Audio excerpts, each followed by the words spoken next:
देखिए, जिस टाइम पे मैं ये वीडियो बना रहा हूँ, इंडिया के बहुत सारे सिटीज के अंदर जो पेट्रोल का प्राइस है वो 100 रुपए के ऊपर है। और यहाँ पे अगर मैं डीजल के प्राइस की बात कर लूँ तो यहाँ पे बहुत सारे इंडिया के स्टेट्स के अंदर जो डीजल का प्राइस है वो भी 90 रुपए को क्रॉस कर चुका है। अब यहाँ पे क्वेश्चन आता है कि जो पेट्रोल डीजल का प्राइस है वो इंडिया में कंटिन्यू क्यों बढ़ रहा है, और यहाँ पे जो पेट्रोल डीजल का प्राइस है इसका कैलकुलेशन आखिरकार कैसे होता है। और यहाँ पे आपको भी पता होना चाहिए कि जो इंडिया है पूरे वर्ल्ड में थर्ड लार्जेस्ट क्रूड इंपोर्टर है आफ्टर चाइना एंड यूएसए, यानी कि इंडिया को जितने भी तेल की जरूरत पड़ती है उसका 80 to 85% हम लोग दूसरे कंट्री से इंपोर्ट करते हैं। फॉर एग्जांपल रशिया हो गया, ईरान हो गया, इराक हो गया, सऊदी अरबिया हो गया। तो अब यहां पे सबसे पहला हम ये समझते हैं कि आखिरकार आप तक जो पेट्रोल और डीजल है वो पहुंचता कैसे है। तो सबसे पहला जो भी कंट्री है जिनके पास में तेल है उनसे हम तेल को इंपोर्ट करते हैं, और आप यहां पे कह सकते हैं कि हम कच्चा तेल जो विदेश कंट्री है उससे खरीदते हैं। उसके बाद जो भी तेल होता है उसका रिफाइनरी होता है, यानी कि उसमें से पेट्रोल और डीजल को अलग अलग किया जाता है। उसके बाद अपनी कुछ इंडियन कंपनी है जिसका नाम है इंडियन ऑयल हो गया, हिंदुस्तान पेट्रोलियम हो गया, ये बेसिकली अपना प्रॉफिट बनाकर पेट्रोल पंप पे जाके उस तेल को पहुंचाती है। और पेट्रोल पंप पे तेल जाने के बाद में जो भी वहां के डीलर होते हैं वो उस तेल के ऊपर जो भी पेट्रोल डीजल का प्राइस है उसके ऊपर अपना कमीशन सेट करते हैं। उसके बाद जो सेंट्रल गवर्नमेंट है, स्टेट गवर्नमेंट है, वो इस पेट्रोल डीजल के ऊपर अपना टैक्स लगाती है, और सारा चीज होने के बाद में फाइनली जो प्राइस बनता है वो अपने को, जो भी हम लोग पेट्रोल पंप पे तेल भरवाते हैं, हमको पे करना पड़ता है। इसको आप सिंपली एक एग्जांपल से समझ सकते हैं कि आखिरकार भारत में कैसे तय होता है तेल का दाम और 1 लीटर पर कितना और कैसे कमाती है सरकार। तो मान लीजिए कि 4 अक्टूबर को हमने विदेश कंट्री से, मान लीजिए कि रशिया से या तो सऊदी अरबिया से क्रूड ऑयल इंपोर्ट किया, यानी कि जो भी हम तेल इंपोर्ट करते हैं कच्चा तेल उसको आप क्रूड ऑयल कहते हैं, और जो तेल हम इंपोर्ट करते हैं वो बेसिकली प्रति बैरल होता है, और एक बैरल के अंदर 159 लीटर क्रूड ऑयल होता है। और मान लीजिए कि 159 लीटर का जो क्रूड ऑयल है उसका जो दाम है वो है 86 अमेरिकी डॉलर, यानी कि तकरीबन 6,348 रुपीज। ये पुराना डेटा है, बस मैं आपको समझाने के लिए डेटा यहां पे लिया हुआ हूं। तो यहां पे मान लीजिए कि भाई हमने ना मतलब 159 लीटर यानी कि प्रति बैरल हमने तेल इंपोर्ट किया जिसका दाम है 159 लीटर का 6348। तो यहां पे 1 लीटर कच्चे तेल का दाम कितना होगा, तो सिंपली 6348 डिवाइड बाय अगर मैं 159 लीटर कर दूंगा तो 1 लीटर का जो दाम है वो हो जाएगा 39.92 रुपीस। उसके अंदर अभी मैंने आपको बताया कि रिफाइनरी का भी प्रोसेस होता है कि भाई पेट्रोल और डीजल को वहां से अलग अलग किया जाता है। तो मान लीजिए कि 2 रुपया हो गया रिफाइनरी का प्रोसेस। उसके बाद यहाँ पे जो डीलर है उनके पास में वो तेल कितने का पहुंचेगा, तो मान लो 39 का भाई 1 लीटर का दाम था, 2 रुपया रिफाइनरी का प्रोसेस, तो इसका हो गया 42 रुपीस। अब ये जो 42 रुपीस है इसके ऊपर जो सेंट्रल गवर्नमेंट है, जो मोदी सरकार है, वो एक्साइज ड्यूटी मारती है। तो मान लेते हैं कि जो करंट एक्साइज ड्यूटी है, करंटली अभी क्या है मैं आपको आगे बताऊंगा, लेकिन मान लो सेंट्रल गवर्नमेंट ने 17.98 रुपीस का एक्साइज ड्यूटी इसके ऊपर मारा। उसके बाद यहां पे जो डीलर है वो अपना कमीशन भी सेट करेंगे। तो मान लो 3.66 रुपीस का डीलर का कमीशन हो गया। तो यार 1 लीटर तेल जो कच्चा तेल था उसका दाम था 39.92, उसके अंदर हमने पेट्रोल और डीजल को अलग अलग किया, 2 रुपया उसका प्रोसेस में लग गया, तो हो गया 42 के ऊपर सेंट्रल गवर्नमेंट ने अपना एक्साइज ड्यूटी 17.98 मारा। उसके बाद यहां पे जो डीलर है उसका कमीशन 3.66 हो गया। तो यहां पे जो फाइनली प्राइस बन के आया है वो बन के आया है 63.64 रुपीस।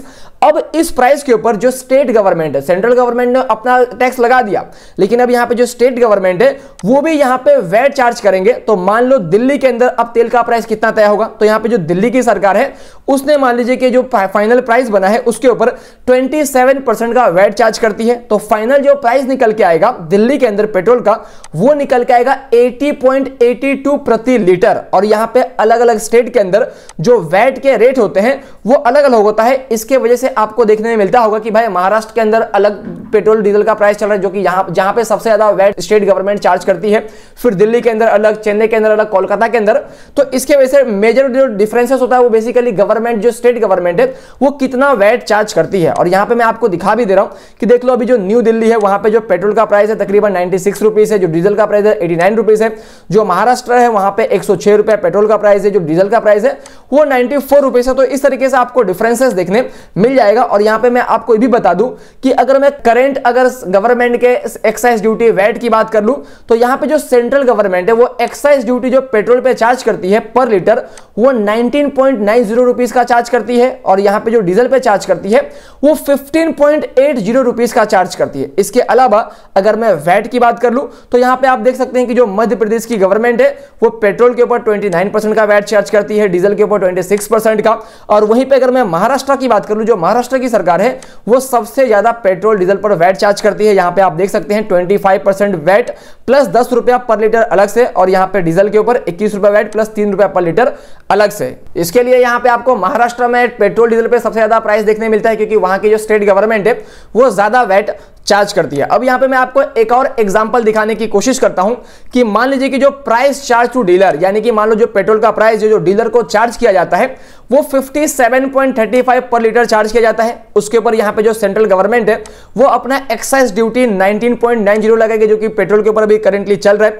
उसके अलावा यहां पे एवरेज जो डीलर का कमीशन है वो 3.87 रुपीस पर लीटर का लग गया। और यहां पे मान लेते हैं कि जो स्टेट गवर्नमेंट है वो दिल्ली की स्टेट गवर्नमेंट कितना वैट चार्ज करती है, तो मान लेते हैं कि 15.60। तो फाइनल जो रिटेल सेलिंग प्राइस दिल्ली में बन के आएगा पेट्रोल का वो बन के आएगा 96.72 रुपीस। और वहीं पे अगर मैं महाराष्ट्र की बात कर लूंगा तो यहां पे जो महाराष्ट्र की गवर्नमेंट है वो जितना भी वैट चार्ज करेगी उसके हिसाब से यहां पे 100 रुपए के ऊपर ही बन के आता है। अब यहां पे आपको एक बात और समझने की जरूरत है, यहां पे जो सेंट्रल और स्टेट गवर्नमेंट है इनका बहुत बड़ा रेवेन्यू का जो सोर्स है वो पेट्रोल और डीजल के थ्रू जो टैक्सेस चार्ज करते हैं ना वहां से भी ये बहुत ज्यादा पैसा बनाते हैं। आप ऐसा मान लीजिए कि आप 100 रुपया जो पेट्रोल का पे कर रहे हैं उसमें 50 रुपया आप सिर्फ टैक्स पे करें। और इस बात का आप अनुमान इस तरीके से लगा सकते हैं कि जो सेंट्रल और स्टेट गवर्नमेंट है वो पेट्रोलियम जो प्रोडक्ट्स होते हैं उससे कितना पैसा बनाती है।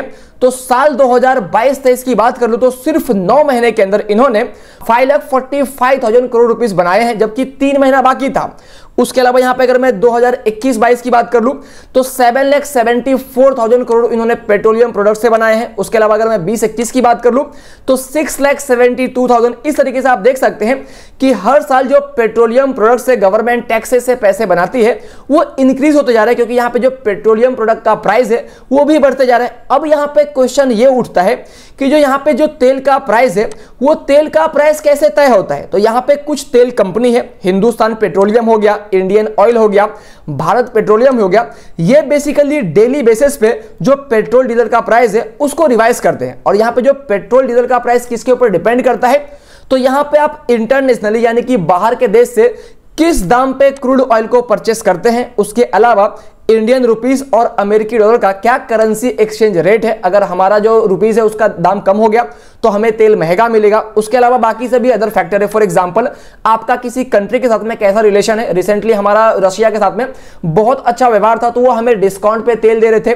उसके अलावा गवर्नमेंट क्या टैक्सेस वगैरह चार्ज करती है, ये सारे फैक्टर को मद्देनजर रखते हुए यहां पे हर दिन जो पेट्रोल डीजल का प्राइस है वो डिसाइड होता है। यहां पे अब एक और क्वेश्चन आता है कि जो गवर्नमेंट इतना सारा टैक्सेस पेट्रोल डीजल से चार्ज करती है, कमाती है, आखिर उन पैसों का होता क्या है। तो यहां पे कंट्री के अंदर जो भी इंफ्रास्ट्रक्चर डेवलपमेंट होता है, फॉर एग्जांपल बीच में कोविड का प्रॉब्लम हो गया था तो गवर्नमेंट ने काफी पैसे वैक्सीनेशन में स्पेंड किया था, तो वो पैसे कहां से आएंगे। तो यहां पे जो गवर्नमेंट है वो एक्साइज ड्यूटी या तो जो वैट का रेट है उसको बढ़ा के पैसे चार्ज करती है। उसके अलावा गवर्नमेंट के बहुत सारे स्कीम्स होते हैं, फॉर एग्जांपल प्रधानमंत्री गरीब कल्याण योजना हो गया, उसके अलावा पीएम किसान योजना हो गया, उसके अलावा प्रधानमंत्री ग्राम सड़क योजना हो गया। इस तरीके से बहुत सारे गवर्नमेंट के स्कीम्स हैं। तो ये स्कीम को पूरा करने के लिए भी गवर्नमेंट को पैसे चाहिए, तो गवर्नमेंट भी अपना अलग अलग तरीका लगाती है जहां से वो पैसे कमा सके। और यहां पे एक रिपोर्ट ये भी आया था कि ये जो सारी कंट्री है सबसे ज्यादा जो टैक्स है पेट्रोल डीजल के ऊपर वो इंडिया चार्ज करता है। इंडिया तकरीबन 69% टैक्सेस पेट्रोल डीजल के ऊपर चार्ज करता है, जबकि Italy, France, Germany, UK, Spain, Japan, Canada जो यूएसए है